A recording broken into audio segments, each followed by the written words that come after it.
Yo, what is up, guys? Partywaffles here, and today I'm coming at you with a short and sweet, updated, unholy build guide, just so you kind of know what build I'm playing, because we have had some changes since the last guide, so I do play a little bit of a different build.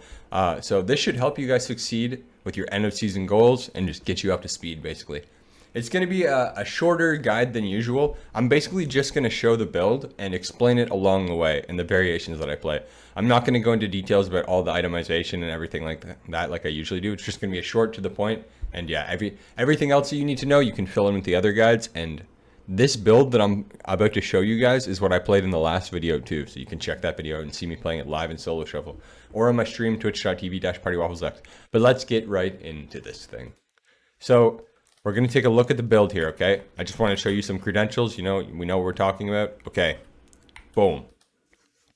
So, essentially, I'm going to go left to right, and I'm just going to explain the nuances of the build.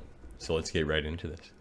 So obviously, we're going to have chains. I'm playing short Icebound Fortitude.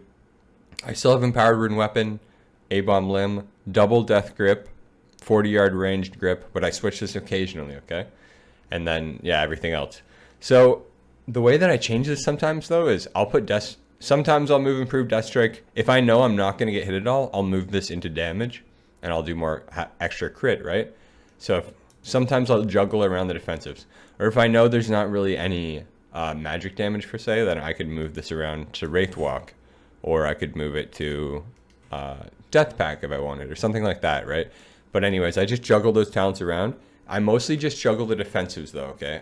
So it's mostly just the defensives. Everything else is, for the most part, set in stone.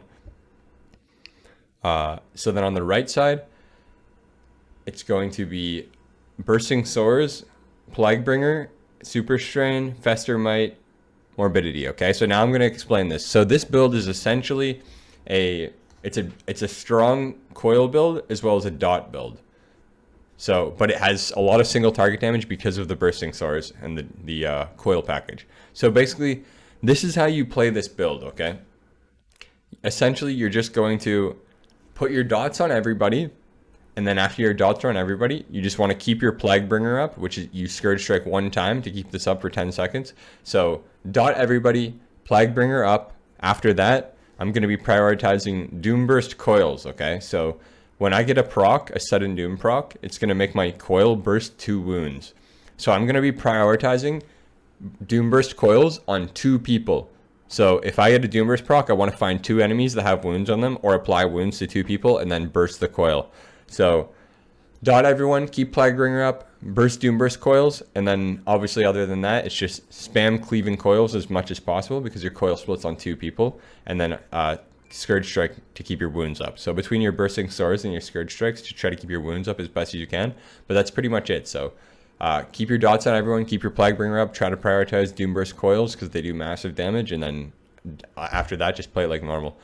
So with this build, we're playing Fester Might though, right? So the more wounds we pop, we're going to be getting strength. So it's going to make our dots do more damage, everything like that, right? So it's just good. If you can keep Fester Might stacks up, it's really good. Also, you're going to be keeping your necrotics up really well if you do that too.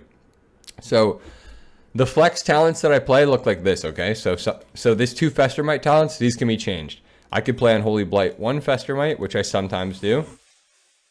Or I could play Unholy Blight Defile, or I could play Fester Might Ghoulish, or I could play Fester Might Unholy Pact. Whatever you want to do with those 2 points, right? So you can use those 2 points to counterspec, but for passive damage, they're safe in Fester Might, okay? For passive damage, that's a safe place to put them if you don't want to have to. You don't have to move them around to succeed, right? Just because I'm doing it, you don't have to. But one thing that I will do a lot of the time into melee is I'll drop one of these. I'll put 1 point in Defile, and then I'll switch this to Grip of the Dead, and I'll just try and keep the melee and the Defile and just cleave as much as physically possible. So that's what I'll do into melee. And then another thing we have here is, so this Bursting Swords is going to be more single target and more burst, right? Because this makes your wounds do more damage. So when you Apocalypse, it's going to do more initial damage. When you Bursting Swords with a Doom Burst, it's going to do more initial damage, right? So it's going to be more single target damage. But Even Fever is going to make your it's going to make your dot do more damage, right? So this is going to be more rot damage and 3v3s and everything like that. So it depends what you want. If you want rot damage or if you want single target damage. But you can pretty much get by with playing Bursting Swords all the time. like pretty much all the time. Yeah. But if you're playing like a rock comp, sometimes I'll switch to even fever or something like that. But yeah, so this is, I'm trying to see if there's anything else that I missed to explain to you. There's not really. That's pretty much it. But yeah, okay, so Death Rot, try to keep your Death Rot stacks up with COIL, obviously. Then you'll do more damage. You can keep them up with Epidemic as well. But usually Epidemic is just used to pull people out of stealth or stop drinks. And then, so I don't play around Rotten Touch nearly as much as I did with the last build. The reason being is because we're playing Doom Burst. So I play around the Doom Burst now instead of that. So yeah, let's go ahead and take a look at the PvP talents though. I'm going to explain what I use. I'm going to explain the variances, and yeah, so let's get it. I never take off Necrotic Wounds. I never take off Doom Burst right now, honestly, because I'm playing like a full Doom Burst package with this, right? Like I have Sudden Doom, and then I have Harbinger of Doom, which is going to make the procs even more frequent significantly. So I don't really take these two off, so it's pretty straightforward for you there. So there's going to be one flex talent that we're going to be using for the most part. You could play Dark Sim with it if you want to steal abilities. You could do that. Steal an Even Might, steal Fears. You could do that if you wanted. You can still play Necrotic Aura, although I wouldn't really recommend it too much unless you're with like a full magic team, like say like a high damage dealing magic healer, as well as a magic DPS. But I don't really play it too often, very rarely. Necromancer's Bargain, you could play this if you want. It's going to just give you more APOC, especially if you're playing Bursting Swords. Your APOCs are really big, right? So you could play this if you wanted.